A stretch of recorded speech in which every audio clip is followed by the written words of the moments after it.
how to create Among Us account. If you want to create an account and keep your progress within it, in this video I will show you how. So actually guys, you don't necessarily need an account to play Among Us, so you can just pretty much go to the website, press on play, and you're pretty much done.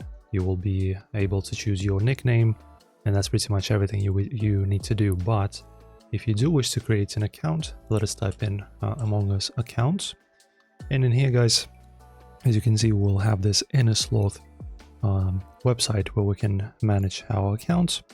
So the way you do this is by merging your Among Us with a certain launcher or a certain service.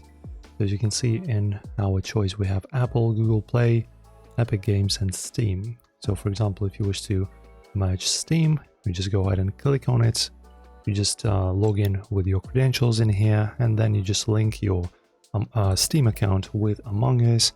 And then of course, if say you want to just play Among Us on Steam, let me just type in Steam, then you will have, as you can see, a full sync of your progress within the Steam ecosystem.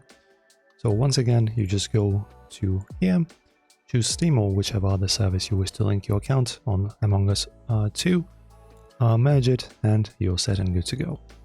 Guys, enjoy. This is very easy. Have fun playing Among Us. Seems like a fun game. If this helped you out, like and subscribe, and I'll see you in the next video.